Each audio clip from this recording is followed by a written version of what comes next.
আজ ছিল ভাইফোঁটা। তো ফোঁটা দেওয়ার জন্য থালিটা আগে সুন্দর করে গোছানো হয়ে গেছে, দেখতেই পাচ্ছ। চন্দন, ফুল, চাল, দূর্বা সমস্ত কিছু রয়েছে। আর ছিল ফল, মিষ্টি, সমস্ত কিছু গোছানো হয়ে গেছে। এই যে আমি এখন কার্তিকের জন্য নতুন জামা নিয়ে দাঁড়িয়ে আছি। তো প্রথমে চিনি ফোঁটা দেওয়া শুরু করবে, আর প্রথমে ঘরের ঠাকুরদেরকে দেওয়া হবে। তো সেই জন্য চিনিকে নিয়ে আমি ছাদে যাচ্ছি। আর ও প্রথমে কার্তিককে ফোঁটা দেবে, তারপর দেবে গোপালকে, তারপর এক এক করে ওর দাদাকে বা আমাদের বাড়ির অন্যান্যদের ভাইফোঁটাগুলো হবে। এর বাড়িতে সকাল থেকে দুপুরের মধ্যেই ফোঁটা দেওয়ার কাজ প্রায়ই হয়ে যায়, আর আমাদের বাড়িতে সবসময় সন্ধেবেলাতেই হয়, কারণ ও তো সকাল থেকে বাড়িতেই থাকে না, সন্ধেবেলা ফেরে। তো সেই কারণে ভাইফোঁটার কাজটা সন্ধ্যাতেই হয়। আর চিনি এবছর প্রথমবার ফোঁটা দিচ্ছে, প্রথম ফোঁটা ও কিন্তু কার্তিককেই দিল। ওর আগের বছর তো একদম ছোট ছিল, তো সেই কারণে ফোঁটা দেয়নি, আর মামার বাড়িতেও ছিল।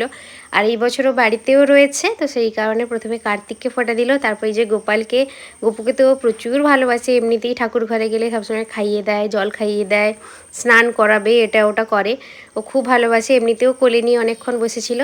তারপর এই যে ও তার দাদাকে ফোঁটা দিচ্ছে, ও হচ্ছে ওর পিপির ছেলে অয়ন। তো ওকেও প্রথমবারই ফোঁটা দিল। আর আমি তো ভাবছিলাম ফোঁটা দিতে পারবে কি পারবে না, ওর হাতটা ধরেই আমি করে দিচ্ছিলাম সব কাজটা। আর ও কিন্তু ফোঁটা দিয়েছে। ওর দুজন কিন্তু এমনিতেই সারাক্ষণ মারামারি খুনসুটি লেগেই থাকে।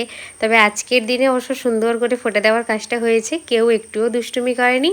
সবশেষে চিনির এই প্রণাম করাটা আমার ভীষণ কিউট লেগেছে।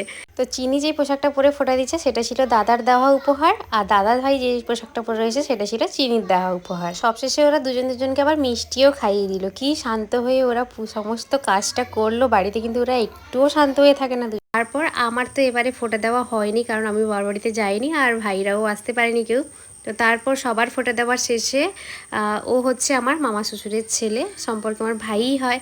তো মা বললো ওকে তুমি ফোঁটা দিয়ে দাও। তো এইভাবেই ভাই ফোঁটার দিনটা কাটিয়েছি। চলো টাটা।